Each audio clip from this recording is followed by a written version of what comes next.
Content warnings for this episode include possible discussion of spiritual and religious trauma, possible homophobia, and gender presentation related criticism.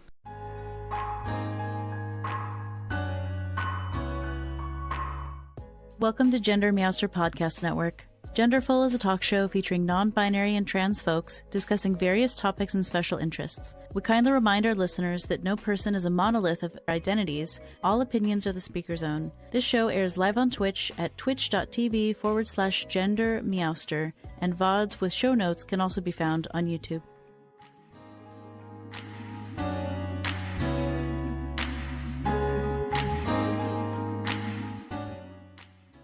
Anyways, hello everyone. I'm GenderMeowster. I use they, them pronouns, and I will let my guest introduce himself. Hi everyone. Can you hear me okay? Yes. Hello. Good. Hi, I'm Justin. I use he, him pronouns. Glad to be here. Welcome to the show, Justin. It's so fun to have you here. Yeah, I'm excited. thanks for having me. Me too. Oh my gosh. I'm so excited. Where do we even start? Oh my gosh. Where do we start? By getting focused. There we go. I'm pretty sure you and I have written more potential questions to discuss than I've written with any talk show guest before a show ever. Yes, I agree. It's a lot. It's so fun. I'm excited. We'll just see where this takes us. Well, I guess we could start with, can you tell us maybe just a little bit about some of your identities that you hold? Like where are you in the LGBTQ plus rainbow? And maybe a little bit about your background. Yeah. So right now I identify as a gay man. Depending on who I'm talking to, I think I can also identify as having bi experiences. At one point I was identified as straight. So I think many people share that journey as well. I started in my path. I'm still a musician, classical trained musician. So I went to school for that. I have a vocal performance degree actually. So I did a lot of opera stuff and singing stuff and music stuff, band, that kind of thing. Then I taught high school for 10 years. I was a choral director, and then I kind of transitioned into theater and filmmaking, kind of a general media arts field. And I got really into the idea of storytelling at that point. And eventually, like some people say, everything that's not anchored down ends up in California. So I drove across the country to Los Angeles, where I'm at now. And I've done a mixture of things, from various design type of things, music included with that, and filmmaking. And I was an organist at a church at one point. So now I run my own kind of consulting firm on creating digital spaces for people. And I have a lot of fun doing that. That is so cool. Yeah. Can we all be you when we grow up? Sure. I love the variety of like jobs and things that you've had, and the breadth of your skill set is really impressive. It's either really impressive or I get really bored easy. One of the two. mean, I don't know. That type of work history gives me big like neurodivergent vibes, like ADHD in particular. Like just cannot do one thing forever. You have to switch it up and learn new stuff. Yep. Do you I forget if we've talked about this. Do you think you may land anywhere on that sort of neurodivergent spectrum somewhere potentially? Sure. I've never officially looked into it or done any sort of research or exploration in that regard. And I think it's okay to mention that my brother actually has, as an adult, recently been diagnosed with some mild movement on the spectrum there. So I'm exploring that myself with him and what that means for me, and looking back on all the times it was like, that's interesting. Makes a lot of sense. So for sure, absolutely. I think in college, I had some definite that I kind of notified myself about some learning disabilities that I had. Mm-hmm. There are some, especially in music, where everything is so oral, like listening and putting on paper. I had some hard times with that I wasn't expecting. So for sure, there's something there. Mm-hmm. Yeah. Yeah. It's something that we explore a lot in my community is, a lot of people realize that they're neurodivergent in some way or that they're trans in some way. And it's like a journey of hatching that Yeah. people go through. And the rest of us just do our best to be aggressively wholesome and loving while people figure it out. It's it's cool to figure stuff out about yourself. And I feel like, with pandemic and stuff, a lot of folks have had that sort of introspective time to really Yes. sink more into Absolutely. those Yeah. things. So let's see. Do you want to talk about filmmaking or your podcast next? Let's do filmmaking. Okay. I think ever since I was little, I was always trying to make movies. Um, my parents bought me like, do you remember those humongous like Panasonic video cameras that sat on your shoulder? Mm-hmm. I got one of those, and I thought I was like, an award-winning director at age 6. So I would always make these movies, including recreating like what I thought was Star Trek episodes, which we can talk about. My poor brother was the one that I always like made the co-star, or the, this or that, or the bad guy and I'm the good guy or something like that. So um, yeah, I was always creating and making sets and editing and making things expand their potential and technology. And so or making, I think I also made my brother make like a little puppet stage or something, and there was always some sort of show happening. And watching movies growing up, and so when I became older and realized that actually you could actually make movies like and play with the toys that are much bigger and much more expensive, and like they actually do the real things, that really intrigued me.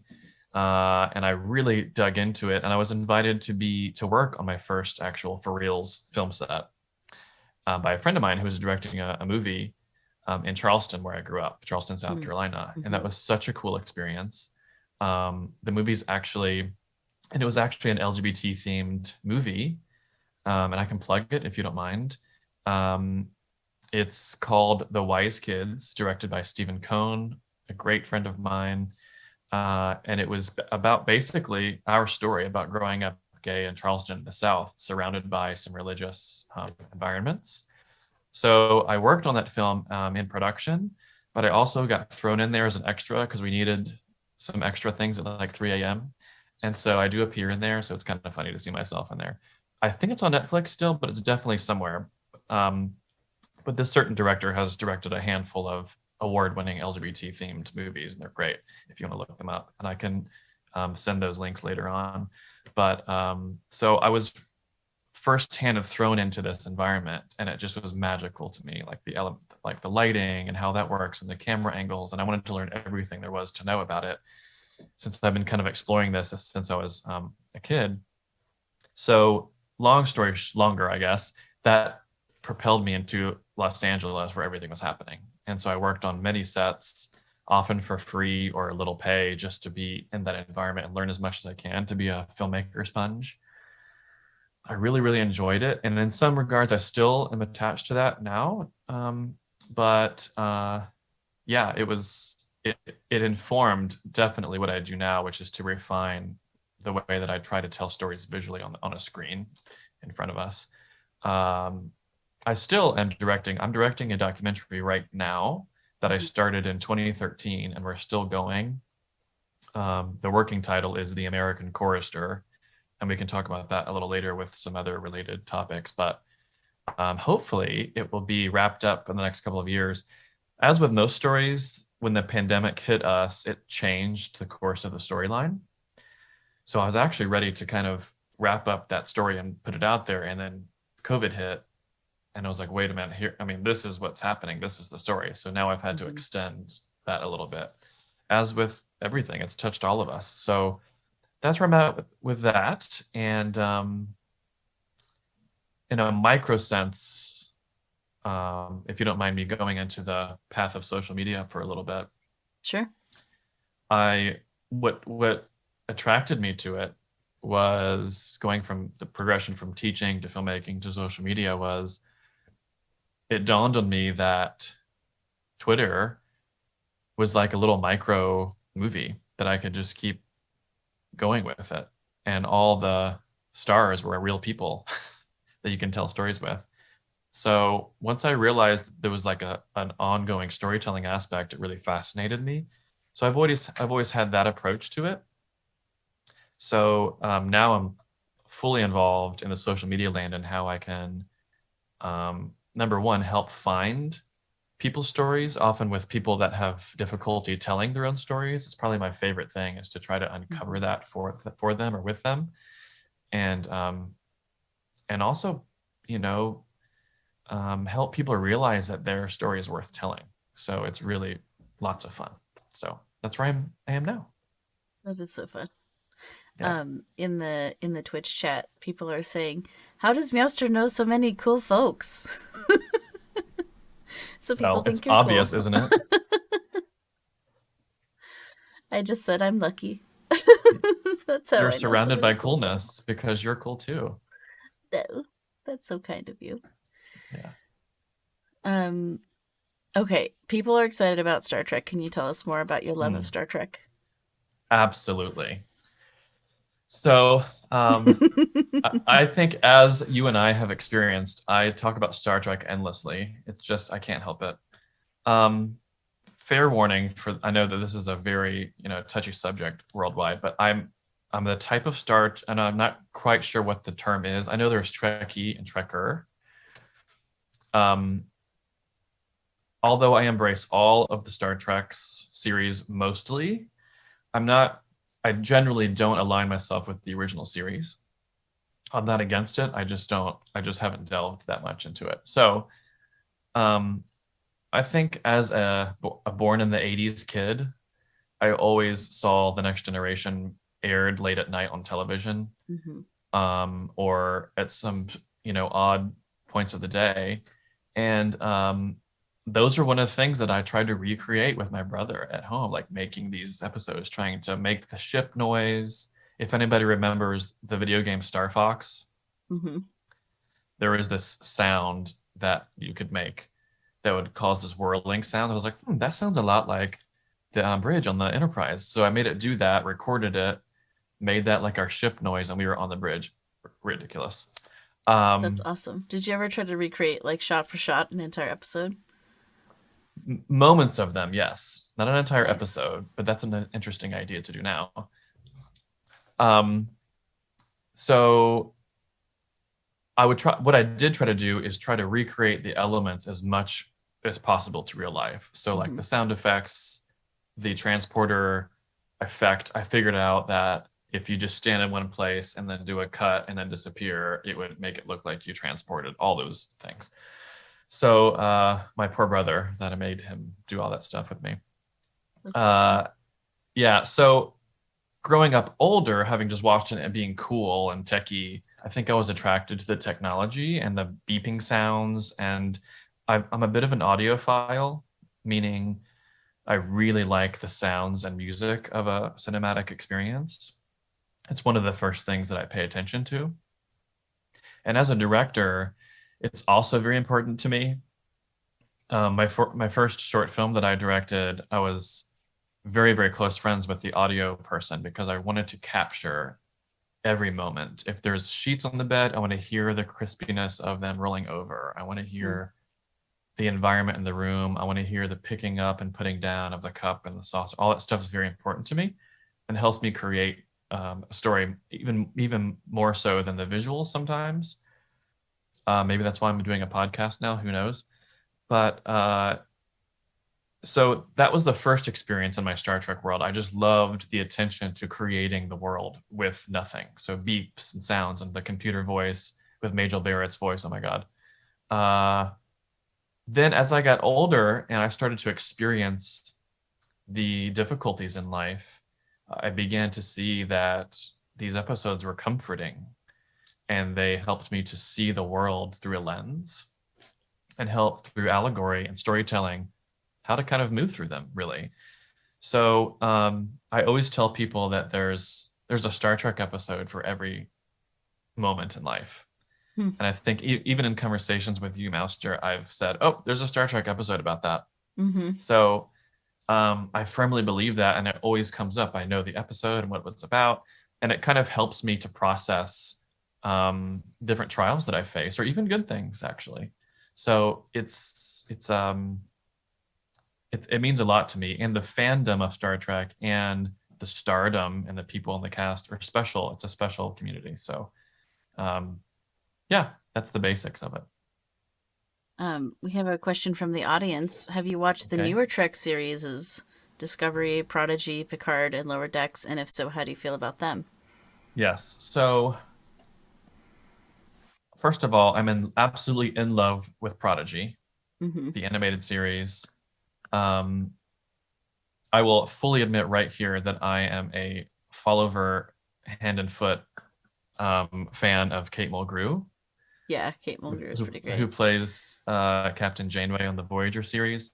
So the fact that she made a return in this one, I just, it makes my heart so happy.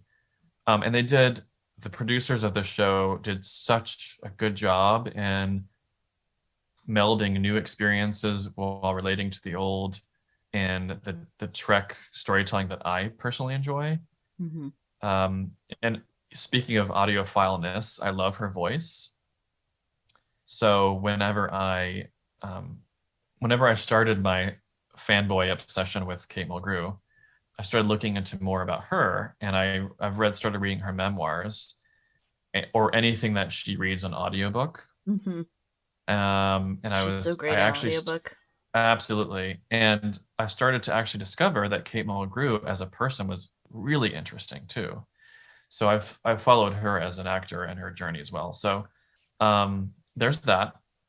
Discovery, I will admit, I'm not there yet.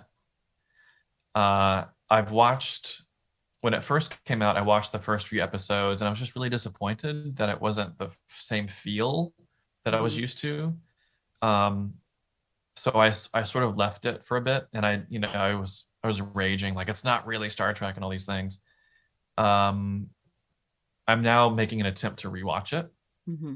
but my mind was changed a bit, and kind of reconsidered when I went to there was a Hollywood screening I was invited to for a documentary of the DS9 series that they released somewhat recently in the last few years.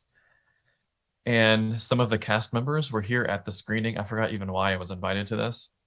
Um, and one of the actors, who I am having a mind erase about, 1 second, and I will look it up, um, was there.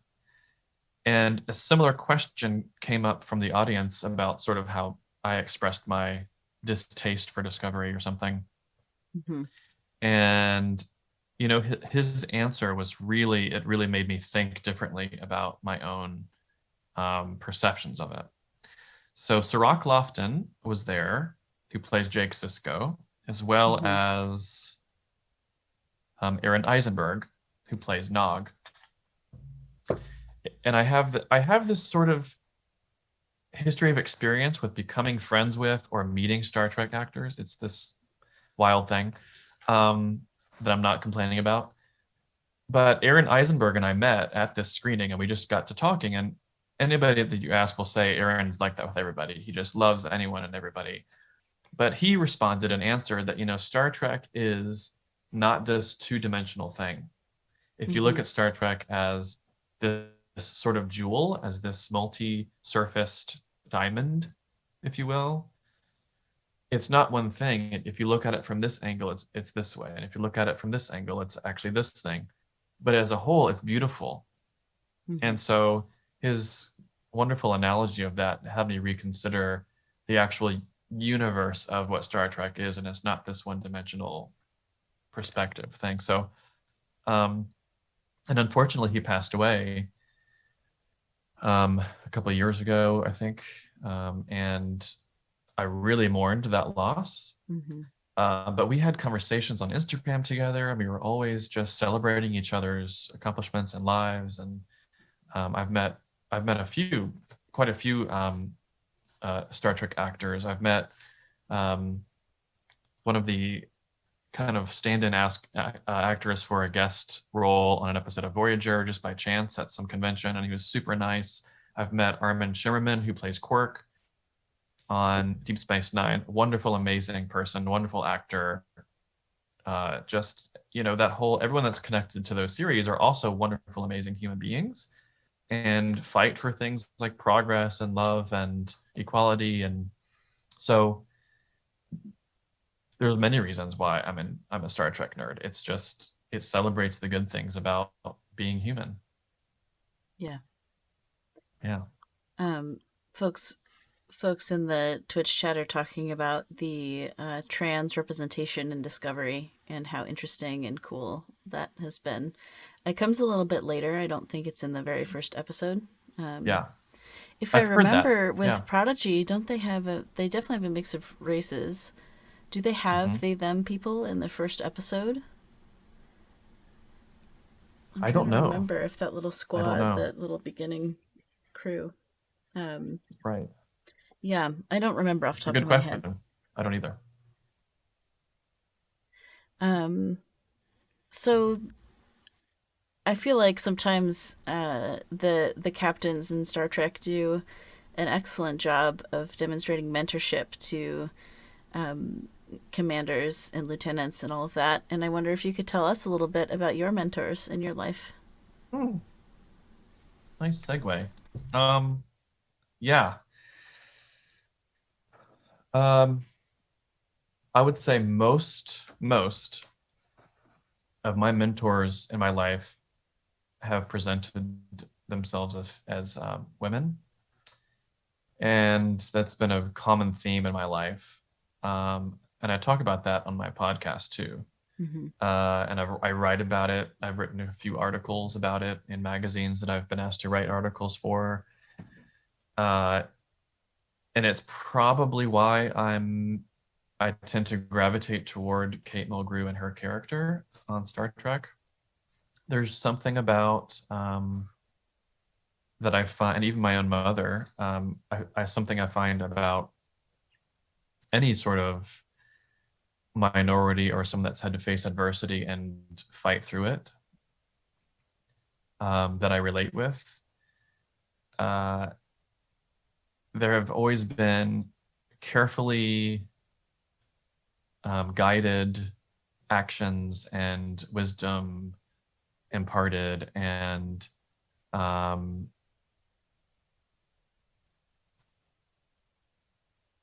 thoughts, ideas, references, counseling that have always been from these amazing people. Uh, uh, one of them,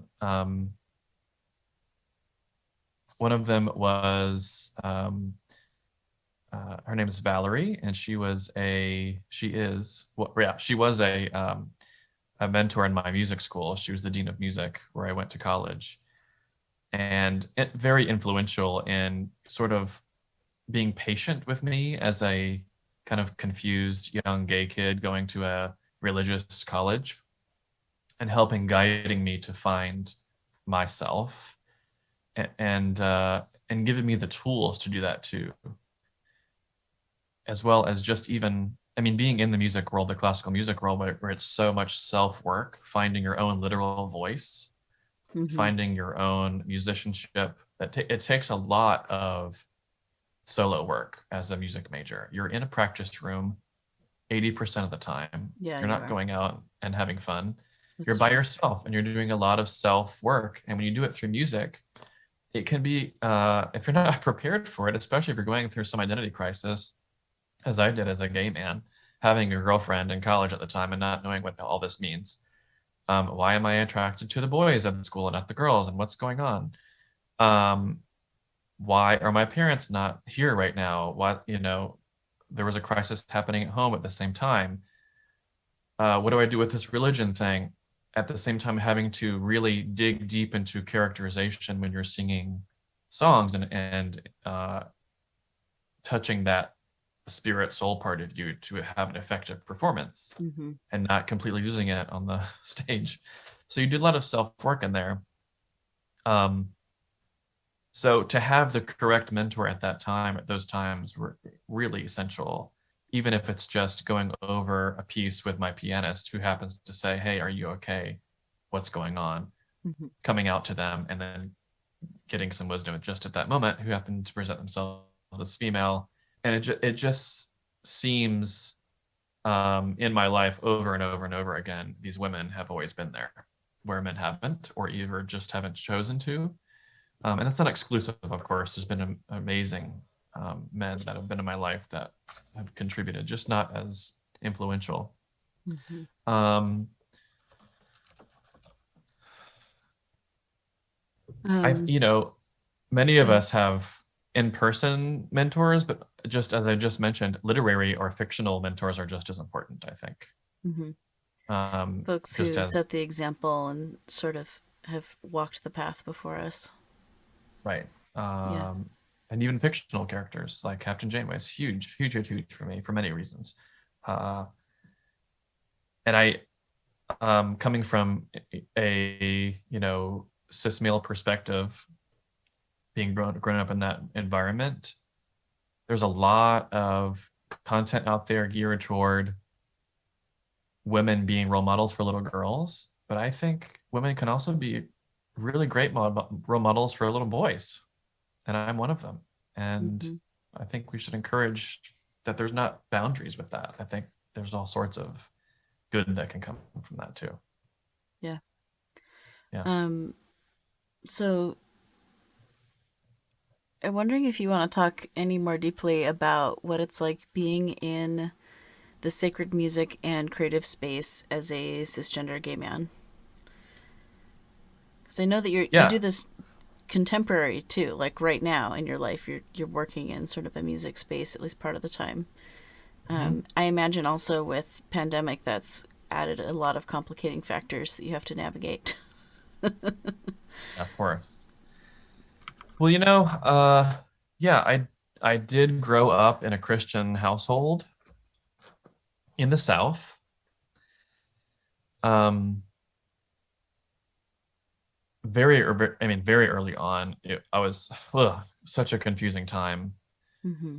because you're experiencing one thing and constantly hearing another that's Yep. complete opposite of what Yep. you're experiencing, and you're wondering why nobody else is feeling this way. Yeah. um and you're so confused. To talk about the evangelical word saved, um I think I was saved like 20 times because it was like, I'm not changing. I must be doing something wrong. Mm-hmm. There's something I'm not grasping here. So yeah, it was pretty traumatic to know that I'm broken, that there's something wrong with me that I'm not doing right, you know. And it's got to be this, as you do this like search inside, it's got to be because I look at these boys instead of the girls. That's got to be it. So I got to get rid of that somehow. So fast forward to me being in my 30s and moving to Los Angeles, where for the first time, and a little bit of a backstory of that, I've always worked in the church as a musician. You often find yourself being pulled into that. Mm-hmm. Um, Yeah. so I played in the band. I was a keyboardist, singer person, and I think, and we talk about this on a upcoming episode actually with one of my really, really close friends when I was a kid, and we both experienced this together. So it was really fun to record that episode for have us both talk about that again 25 years later, what that was Mm-hmm. like. But uh you either went two directions. You either went like full in on the spiritual side or foundational side of the church, or if you're a musician and you got lucky, you got to just play music Yeah. through it. And so that was my role. And so that role, I was a piano player. And again, I think looking back on it, I just saw it as like this cinematic perspective. Let's make the mood as much as possible. How can I make this cool experience with music? So that eventually progressed me into college and to study classically. And again, in the kind of classical end of the spectrum, if you have that ability and talent and skill, you're often asked to go work into the church in that end too, because there's this whole other classical music end of the church, which actually I wasn't exposed to until my like mid 20s. That I didn't even know that was a thing. I didn't know it existed. Depends on the type of church. Totally. I The didn't more know there was highly such a liturgical, the thing. more classical you Yes. get.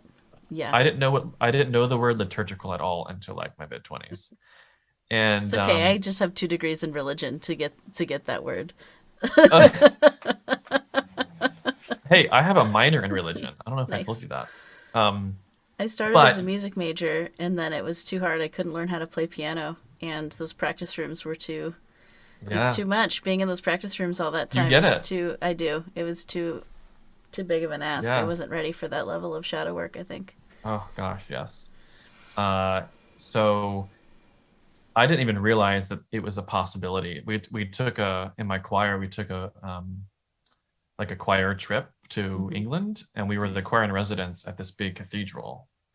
For the first time in my life, I was in a space that was gargantuan. I felt like Hmm. I was in a castle, and where the space around you was ancient Hmm. and create and covered with stone and pipework. And then I heard a humongous for reals pipe organ, and I heard classical things, and I saw stained glass, and I was just completely overwhelmed in a different way. And I had this other experience that I was not expecting. And I was like, wait, this can happen? You can have like this refinement and celebration of human achievement through music. That's wow, I didn't even know that was an option. So I kind of got addicted to that a little bit. So I wanted to know everything there was about it.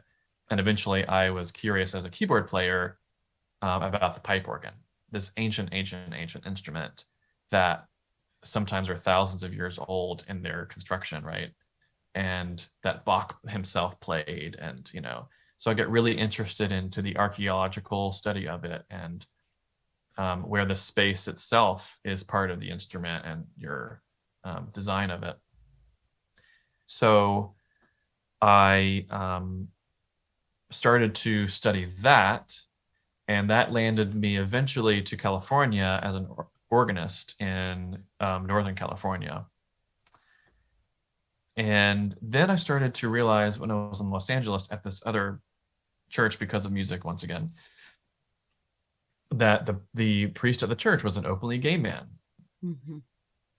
That concept alone blew my mind, that that was even a thing that could happen, and that you could actually have an option to explore your spirituality and not even have to have an answer, but the option to explore it with someone in your own world that also identified as a gay man. I had never had that before. I haven't had any mentors at all that expressed themselves as being gay. So to have both of those in one person that also was a friend, and it was a hugely emotional experience. And then I just ran into more people like that, gay musicians, gay music leaders. Um, yeah, more gay. And then I also met my first trans minister this year too, which is a tremendously moving experience. So uh,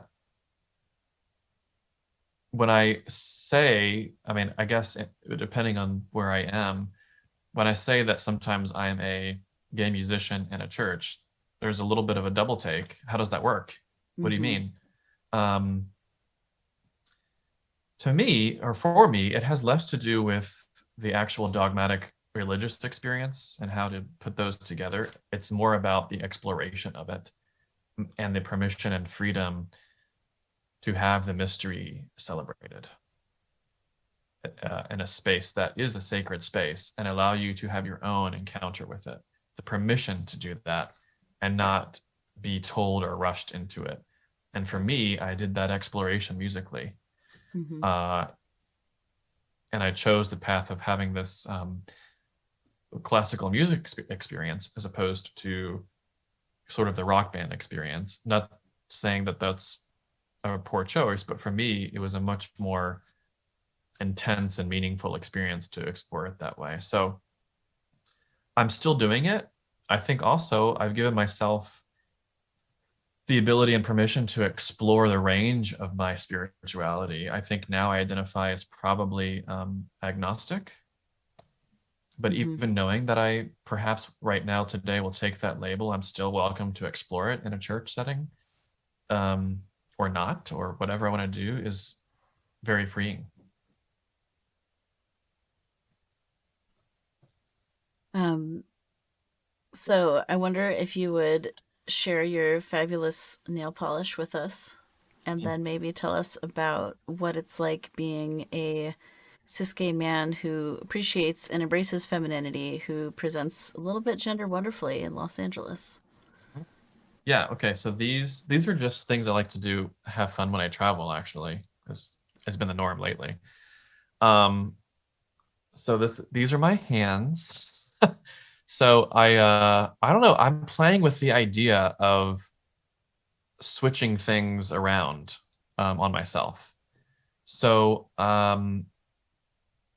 will fully admit that I saw Harry Styles wear some fingernail polish one day Mm-hmm. on a magazine cover or something. And I was like, huh, that's interesting. And I think it was even during the pandemic when I had nothing better to do than just stare at things and explore myself. I even did like a few on my Instagram. I even did like a few like self photo shoot fun things. I just pulled Mm-hmm. things out of the closet and threw them on and like did some photography of myself. Um, it was a great time to explore the outside of myself, how I appeared. Mm-hmm. And so I just from Amazon like ordered some random fingernail polish colors, and it was so much fun to just add another element to explore how I present my body and how I present my hands even. Mm-hmm. For me, it's I feel grounded, including the jewelry that I'm wearing. Yeah. Um, Could you describe what your hands look like to those who are listening to this in podcast form and can't see your gestures and yeah, hands? absolutely. So I'm putting up my hands now, and there are different colors. Most of my nails are not even painted at all; they're just natural. But on my right hand pinky, I have kind of like a aqua looking color Mm-hmm. there, and then on my other hand, I have on the middle a yellow, and then next to it a bluish kind of color. Mm-hmm. And And I did your a lot of malachite ring is clipping through my green screen filter, so it's it is, isn't it? non-binary colors, There you depending how go. high or low it is. But Yeah, yes, that exactly. ring is green, not purple. Yes. So then what I started doing is when I would travel different parts of the world, I would seek out a jewelry maker or someone that, or an indigenous jewelry maker was one of these. And I wanted to award an artist for making something and also make it part of the experience that I had while experiencing a culture or a place. And adding that to how I express myself. I also usually wear a lot of jewelry. I'm not wearing some today, but on my chest, Mm-hmm. pendants or necklaces or things. It helps me lately to accessorize myself to help add experiences to my life and feel fully formed. So, like one of these rings I have on, I got while I was in Amsterdam. Nice. And this particular ring represented a conversation I had with the jewelry designer. So I remember that experience. This one with the malachite I got in Mexico, and it represents certain experiences I had there. And over here, it was an indigenous um, craftsman person that was in Santa Fe, New Mexico. And so that experience helps me. It helps me to kind of remember where I've been and where I'm going, and then to continually keep exploring myself in a visual way. And it Mm-hmm. helps express what's going on in the inside too. On top of like now I have some leather bands that I have on. I made Mm-hmm. this myself actually. Nice. And then and a gift. This was a gift to me from a priest actually. It's got a little cross on it from some different country somewhere. So I'm always trying to add and pull and push my own boundaries of what my appearance is in a fashion sense. Mm-hmm. Um, so Who inspired you to push those boundaries? Was it just Harry Styles, or was it Harry Styles and some other folks too? definitely, I think seeing for me, seeing a masculine identified person wear fingernail polish like that Mm-hmm. encouraged me to think that that was possible. I didn't even consider that as an option. Mm-hmm. And let's face it, during the pandemic, it was low risk. It was Yeah. just me in my apartment and plus my cat. So my cat, of course, judged me for it. Um, but it was really fun to like have the ability to like, hey, let's start over. Let's push the boundaries. Let's see what's going on. And so, but even before that, I appreciated the idea of pushing gender norms with how people choose to dress. I'm a huge fashion fan. I just made a recent Instagram post where I've collected probably over 50 Vogue magazines, and I recently, as a pandemic project, kind of just organized them by date or something. But I will sit there. There's been times where I have a Vogue magazine on the subway train, and Mm-hmm. I'll just cry because of the beauty that's presented in the photo. I love the way fabric moves on somebody. I love the way that it's juxtaposed in the environment. How it, how a friend of mine says, fashion is moving art, Mm-hmm. and I think it closely aligns with that experience that I had in that cathedral, where there's like stone and color and glass and all these things that celebrate what humans are capable of.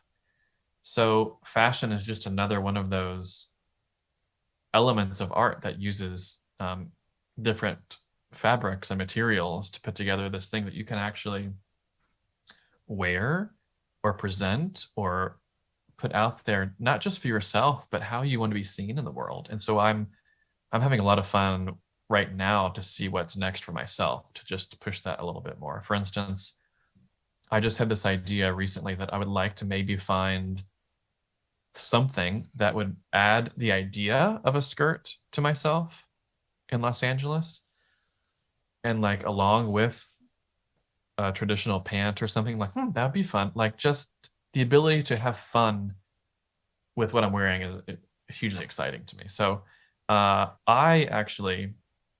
like to go into a store and go to all of the gendered areas, the different Mm-hmm. gendered areas, air quotes, and just see what looks good on me. It doesn't have to be labeled for me, but Mm-hmm. it's just something that I like and put it on. Like this scarf that I'm wearing right now, or actually, I brought actually this this little the wool cap, like warm cap. Mm-hmm. What is this called? A beanie? I'm not sure what that is. Yeah. Americans call it a beanie. Canadians would call it a toque. Okay, so this beanie that I have, it's a brown beanie, pretty basic looking. However, it's from a usually designed for women brand named Kuyana, and I just adore their branding. I adore their social media strategy. I adore their look, everything. So I want to have something that's by them. So I ordered this over the lockdown, and it's one of my like favorite pieces. And who says it's designed for women? It's mine. So now it's designed for all of us. So things like that, I just why have limits? Like just be you. So I'm trying to figure out what's next for me. So Mm-hmm. that's my exploration of it. I feel like you already answered the "what do you find intriguing about fashion" question. Um, but one of the people in chat was asking, "Are you aware of Ezra Miller? They're also a masculine presenting person who That's has pushed boundaries, and they think that possibly Ezra recently came out as non-binary." that sounds familiar. I need to do more research, but yes, I love Ezra Miller. And that yeah, that's a great recommendation.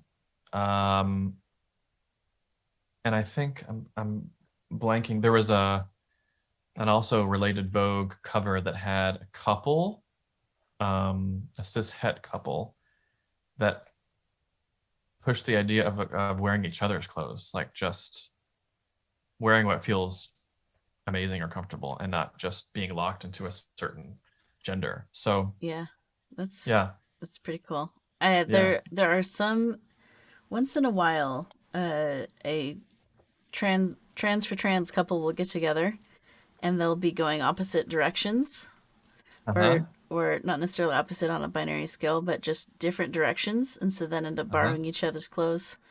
And yeah, I know, like, my wife and I will give each other a little bit of like socializing feedback. Like, I'll be like, why is this a thing?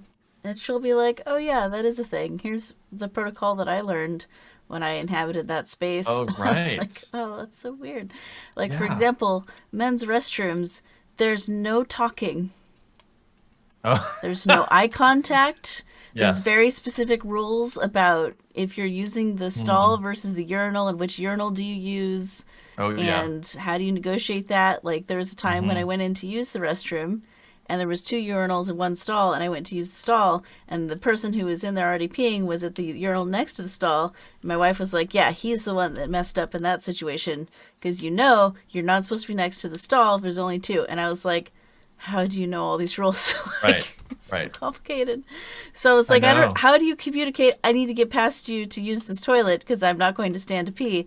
Like, without talking. It's so right, strange. it I'm is strange. underwhelmed with the amount of non-communication that men have in the bathroom.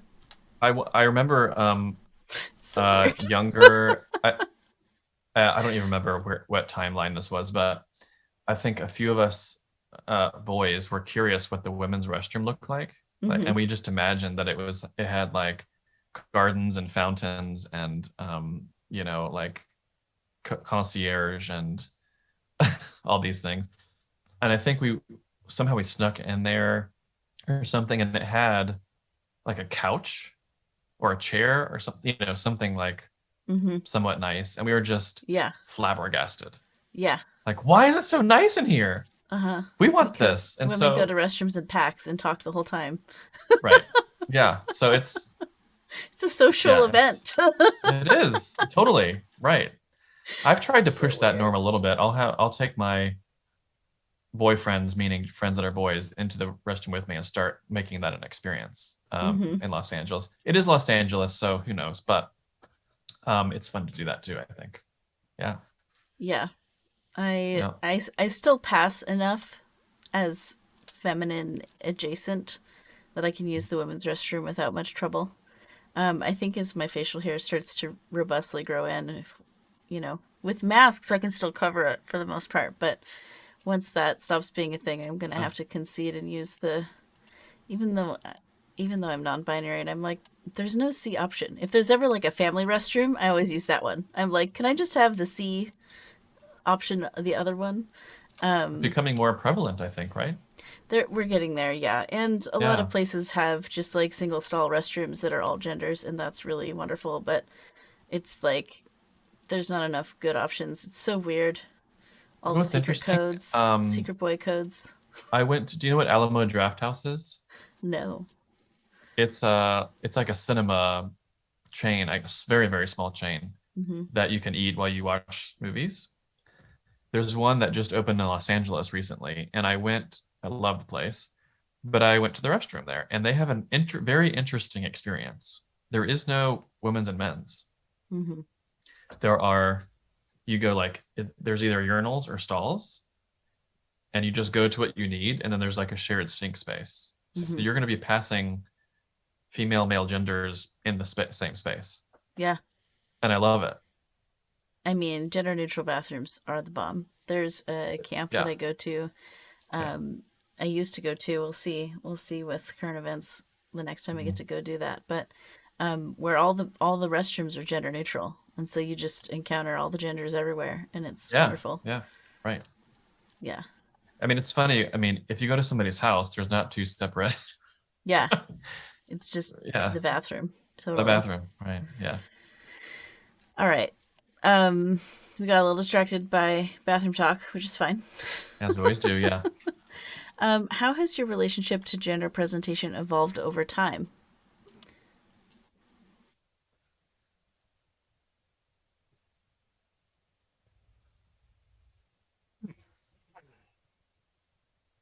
How has my gender presentation evolved? Yeah, like at the beginning of your life, you know, was it a Mm, little was it a little different than it is now? sure. Like Yeah, I guess so. you saw some role Actually, models and tried some things, but yeah, I had to think about that for a little bit, access the Rolodex. But now that you mention that, I would say generally I have um, drawn closer to a more masculine presentation. mhm, When I was smaller, I grew up in a large family with many, many, many cousins. So my mother's side of the family has five siblings, and they all had many kids, and then just you know multiplies. So holidays, we were just always around each other, tons of kids running around everywhere, and I'd be at an aunt's house or something for when my mom was at work during the summers or um, during the week or holidays or whatever. And I remember being very curious. I always felt more comfortable and closer to my female cousins. mhm, And so when we had playtime, I wanted to play with the dolls and I wanted to paint my nails and I wanted to wear dresses and um, do traditionally girl stuff. mhm, And um, I remember being scolded by my father for some of it. I don't have a whole lot of specific memory about it. But even like growing up in my neighborhood, I always preferred to hang out with the girls, have girl talk. I very much identified with that kind of thing. And then as I got older, I kind of did sort of a switch, I guess, and I became more interested, maybe as I passed puberty, or I'm not sure when that was, but I became more interested in more masculine things and being introduced to, like camping and hiking and rock climbing and uh, fishing and knives and um, what else? Sports mhm, kind of things. And even the dress that I have, the fashion changed a little bit. And even my demeanor. I think as a child, I was much more effeminate than I am now. mhm. And I was much more comfortable in those kinds of environments than I am now. So that would be my progression, I suppose. I often used to look at that in a negative way when I would remember those things, but now I've embraced it as my journey, and it will change. I think it will go back and forth. Sometimes, even now, right? I'm wearing fingernail polish, and I'll play with this idea of femininity or embracing it, or embracing masculinity if I want to for that day. So I'm very confident in myself now that I can explore whatever direction I'm feeling depending on how I'm feeling at the time. And I love that freedom. I think there was a time when I felt like I had to choose and be locked into one or the other. So I sort of, yeah, I'm sort of open to it ebbing and flowing. But that's been my journey so far. Mhm. I appreciate that you just lean into what's feeling most authentic and you sort of Yeah. buck the gender norms or the presentation norms that have been handed to you. Hmm. You're like, Yeah. I do what I want. I'll wear a skirt if I want to. Yeah. I mean, that's a very recent thing, though. I mean, um, I think many people can relate to this idea that you are you're doing what you're doing based on what others think of you. Hmm. And it was only a recent thing when I'm doing some self work when I had, the pandemic for me took away a lot of things to where the only person that actually mattered was me. Hmm. So it gave me a lot of freedom actually to kind of explore me without any repercussions because there's no one else judging it. So what does it feel like to be me, actually me, and just me? Mm-hmm. So that was a gift actually that this lockdown gave me, was the freedom to explore that idea Mm-hmm. in all of those areas. And so now I'm just continuing to explore it. Can you tell us more about what you like about the design part of fashion? Mm. Yeah, I do consider myself a designer in many respects. Um, in my daily work, I do a lot of visual design as far as what appears on a screen or social media or um, elements in a cinematic way. Mm-hmm. I actually wrote my um, master thesis on visual literacy. So I That's did cool. theories and uh, experiments on how human beings learn and consume things in the 21st century based upon what's on a screen. Mm-hmm.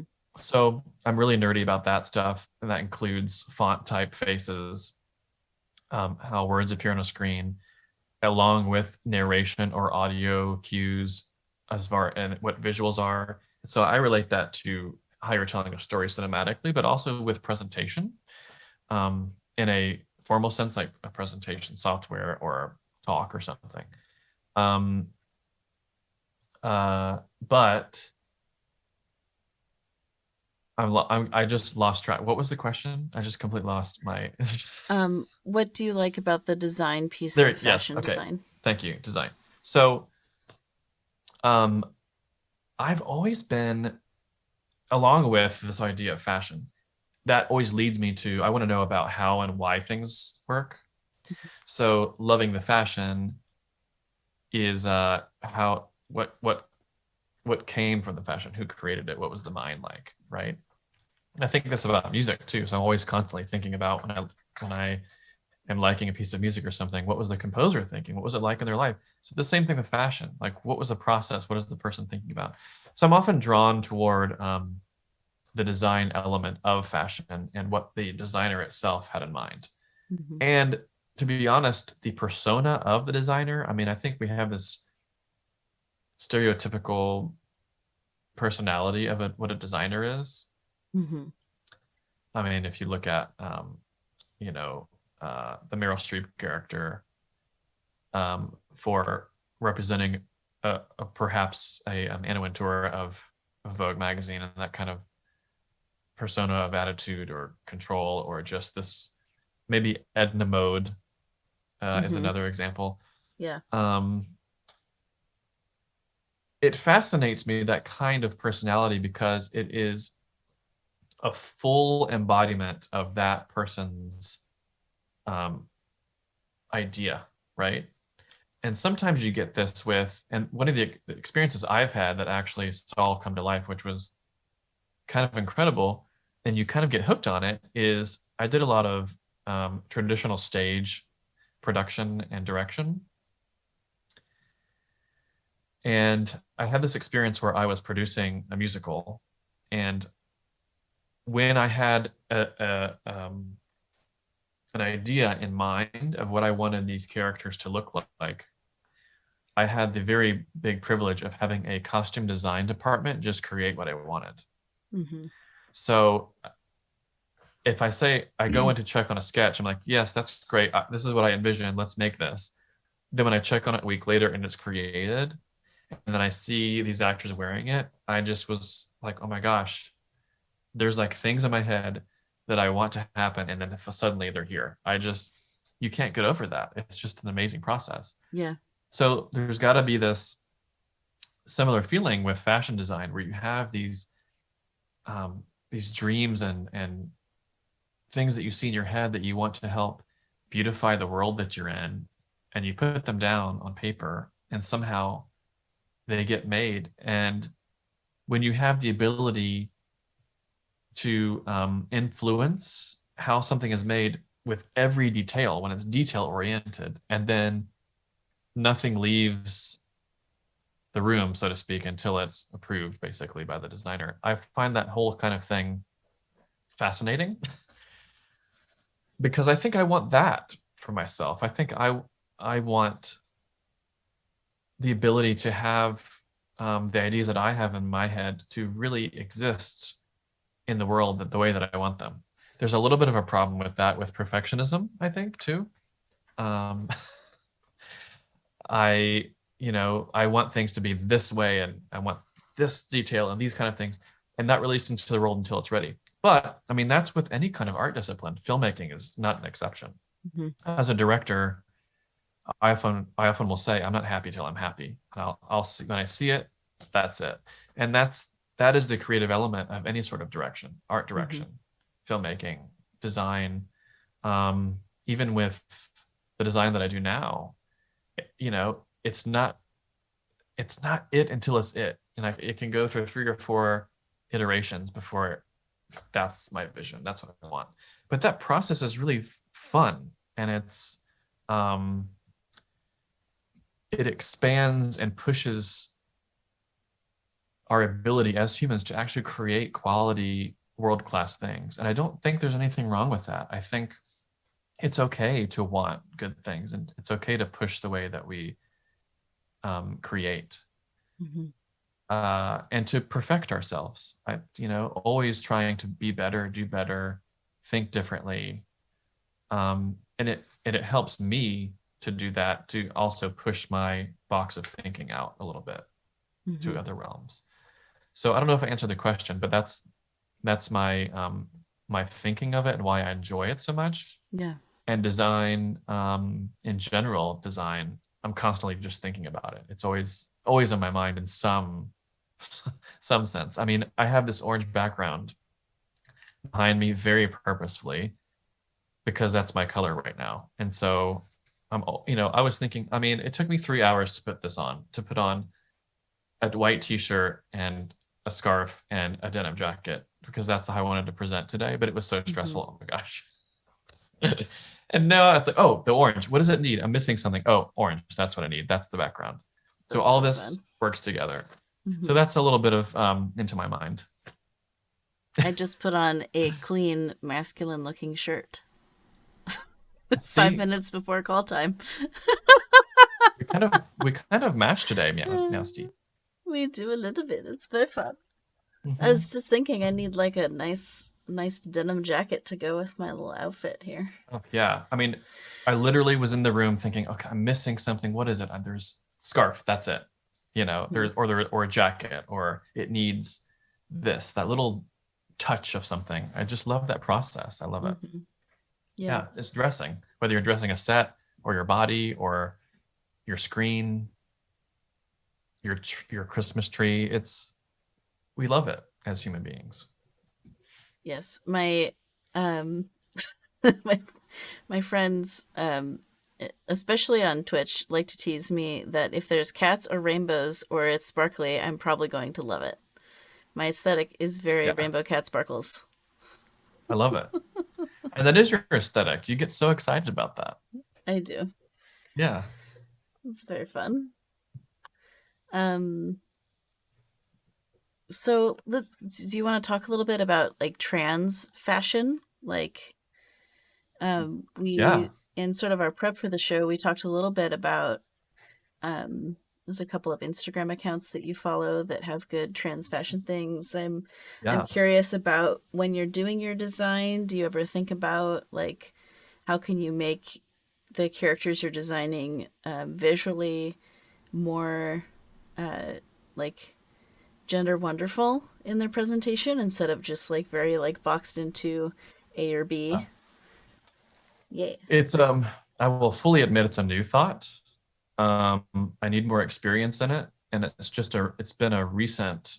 I mean, to be honest, I've only had a couple of trans friends in my circle over the past year.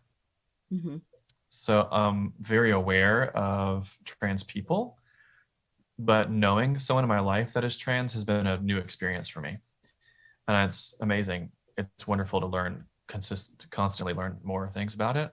But also too, I have had one person in particular that's from my childhood that has come out as trans as an adult. that I've seen that person's journey over our social media friendship.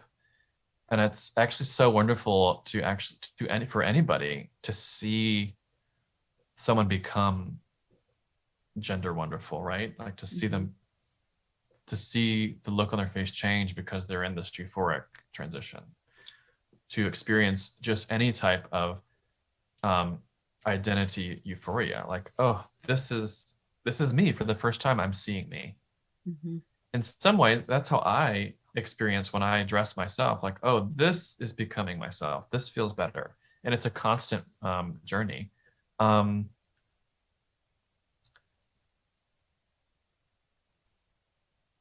I've also run into colleagues and friends in Los Angeles that I have become to know, and that's one of the social accounts that I mentioned to you in our prep. Um, that's a really wonderful person, and I don't want to say their name because I think they're trying out different ones at the moment. Yeah, it's But understandable. the Instagram account we can mention if you want. And I know that they have some experience in that world and exploring the a design for trans people, which is really cool. Um, Also, just off the top of my head, just like thinking about fashion in general and gender, challenging it. I have in my bedroom a poster of Grace Jones Mm-hmm. because I love the androgyny of it. Mm-hmm. Grace Jones has always been this um, visual icon for me, and the way that they chose to dress for certain things, I'm always constantly um, exploring the things that Grace did because uh, I think Grace challenged those norms. You know, Grace was always wearing things that were provocative and exploring their own visual palette and stuff. So that's someone that I've always looked at as well, just exploring that feature. Um, but I think it's something worth exploring more. And I think I feel more comfortable with exploring it on myself first, and then trying it out or seeing what other people choose to do. Going back to Harry Styles, I mean, I think Harry Styles was the only, presented as a man person that covered Vogue, I think, in recent history. Mm-hmm. And I love that. And I'm sorry to talk about Harry so much, but It's okay. this was like my awakening for this thing. But all throughout the issue, Harry's wearing like dresses and skirts and poofy things, and I just and transparent blouses and stuff. It's so great. And what it does is it gives permission for people to just explore, that you don't have to be in one box. Like, explore it, like have fun with it. So but yeah, do you want to mention this Instagram person that I think it's on here? I don't We have it written down. Yeah, so it looks like we have an Instagram link for Helena Roosevelt and Mm-hmm. another link for the Elder Statesman. Yes. Can you tell us about Yeah. these two Instagram accounts that you recommended? Yeah, I don't know much about the elder statesman, but I know that Helena Roosevelt person works with them. And we met in Hollywood, the two of us, through a mutual entertainment industry personality. We were like at a Hollywood party or something, and we met. And then we realized that we worked in the same co-work space, Mm-hmm. and it was always really great to see each other. It was, it's at this wonderful co-work space that's beautifully designed, speaking of design, in Hollywood. And it was really great to just like see my friend who often would work on the weekends, like on a Sunday afternoon, and get a hug from them and just like know that we're both working on these creative things quietly and kind of showing each other what we're working on. Um, it was great to have a friendship with that person. And then I think we even had a LGBT centered um, like hangout space on the rooftop once, and we were there together. And there's some pictures of us together, and it was great to just create that friendship with this person. I just vibe with them. It's a great vibe. But they often will, I see them creating clothing specifically for um, a non-binary or trans person that's getting married, Mm-hmm. or a special event, or just casual clothing. But I know that that person has had experience in creating specific um, custom design stuff for that person as a person, and not just, oh, a men or a women's clothing, but what is it? How do you want to feel? How do you want to look? Mm-hmm. I think that's the next era of fashion, is the person, how they explore themselves, and not women's fashion or men's fashion, but just people fashion. That'd be great. Yeah. Gender Yeah. abolitionist fashion. Yeah. So cool. Yeah. Um, well, I have two questions left for you. Okay. And we'll see if anyone else in the Twitch chat or in the Discord AMA channel has anything else to chime in with. But I'm curious how your podcast has helped you explore your identities.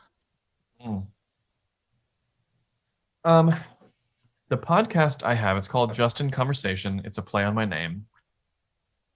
And I give credit actually to a friend of mine, um, David, that actually gave me that idea. I've been wanting to create a podcast for years and just not really know what it wanted to be on, what it wanted to be. Yeah. Um, and so this person's like, oh, you should call it Just in Conversation. And I laughed about it. And then I was like, wait a minute, that's actually pretty cool. So then I had an artist friend design the logo for it. And the beginnings of the idea of this podcast was out of the midst of lockdown in Los Angeles, in recent history with this pandemic, I felt I lost a lot of friendships that I normally had. I lost a lot of communities. The choir that I speak of that I was singing with stopped. That community sort of ended. Um, and I sort of saw each one of my places that I enjoyed, whether it be an institution or a people group or a group of friends, kind of the lights kind of went out one by one. Mm-hmm. And I increasingly saw myself being isolated and solitary. So I kind of had to do this reset, and um, but I also had a need to reconnect back to the world in some way, desperately. But it had to be in this new way, right? So I was just kind of sitting there one day and deep in thought and wondering, have I always been this disconnected? Why am I grieving these friends that I've only had the last 10 years of my life? What about the other part of my life? Where are these connections and friends now that I used to have that brought me joy? Because I was thinking about, at what point was I happy? At what point did I feel connected? At what point did I have community? So my mind traveled back all the way to high school and childhood and Mm-hmm. early college. And there were people that I remembered that I had forgotten about, actually, that meant a great deal to me, that helped me feel confident in the world and felt loved. So, and some of them I hadn't talked to in 20 years. Mm-hmm. So, and I wondered what went on in their lives, but also how they felt about me. What did they feel like when I came out? What do they feel? What do they think of me now? All those things. So I started reaching out to people and saying, hey, I'm going to do this podcast and I'm going to chat with people that I haven't talked to in decades. What do you think? And I figured that would be more approachable and palatable than just calling somebody up on the phone and say, hey, it's been 20 years. What's going on? So um, I delved headfirst into it, and it's been a hugely cathartic experience, not Mm-hmm. only for me, but for them. It's been hugely emotional. I think as adults, I'm about to be 40 this year. It gets hard to make connections. It gets hard to make friends. Um, so much growing up, you're put into built-in situations to make friends. You're put in a classroom, or you're put into a group, or a sports team where you're just naturally going to make friends, or a space or a workplace, right? Mm-hmm. So I've worked for myself for years, and I haven't been in a traditional workspace with coworkers for a while. So I kind of felt alone and needed to reconnect. And so going back to these relationships I had for 10, 15, 20, 25 years, and seeing both that not much has changed in the things that I loved about these people, but also some things have changed. And both of those things end up actually being wonderful. Mm. Uh, I've had several feedback um, points from guests that it was so nice to kind of just look back and think back to those times that we had forgotten that brought us joy as kids, or Yeah. earlier human beings in high school or whatever. And oh yeah, I remembered that. That was a good experience. And maybe, you know, maybe life isn't that terrible. Maybe there are things worth remembering and worth saving, and actually friendships that are worth getting back in touch with, and feeling that you're not alone in this world and in the planet, that you can share this earth that we're on together with people that maybe you had forgotten about. So it's a good reminder too to check in with people, and it's okay if you're the one to start it. So um, it's taught me a lot about discipline. It's taught me a lot about getting to know a lot about people. It's made me do the work to really ask someone what it's like to be them, and not and take it out of myself a bit. So in that regard, hearing people talk about me, how they viewed me, it sometimes will affirm what I think, or it will also give me curiosities about myself. But overall, it really encourages me to keep following the exploration of finding who I am. And that continues and continues the older I get. So that's what it's done for me. And that self exploration and identity, I think that I'm thinking about right now that the trans community is doing is hugely, I'm so in awe of what you and many others in the trans community are experiencing, because um, there's not many other people that actually are doing the work to find themselves on a real visceral level, physical Mm-hmm. level, Mm-hmm. right? Yeah. And that's why, in my experience, the trans people that I have met are just these magical, amazing people, because you are the ones that are doing the self work to really find who you are. It's very easy as a cis male white person to be lazy about myself and pretty much get away with a okay life. Mm-hmm.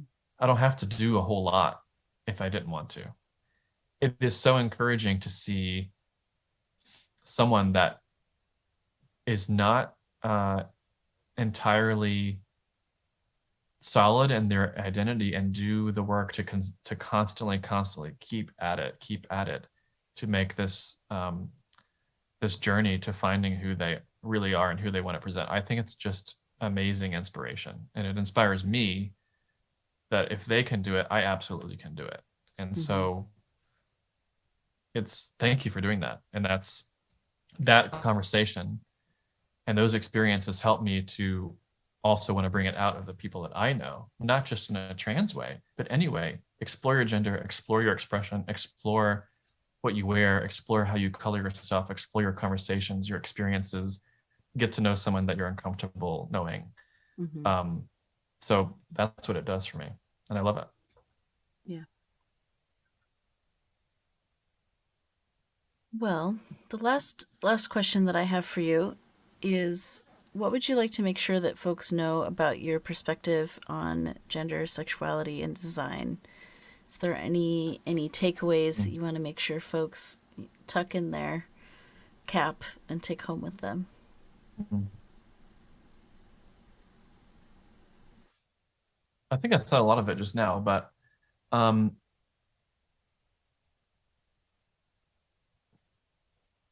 I will tell you some work that I'm doing, and maybe that others can consider listening to this, is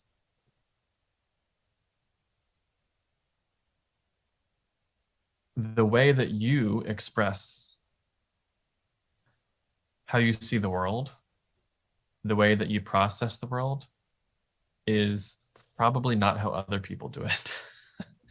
And I am learning to consider the fact that other people do not process or think or move or breathe or see the world that I do in the same way that I do. And it's a recent revelation that that is a wonderful thing, that there's such a kaleidoscope and spectrum of people in the way that we animate and paint and fill the world with this gift that we have inside that only we can bring to the world.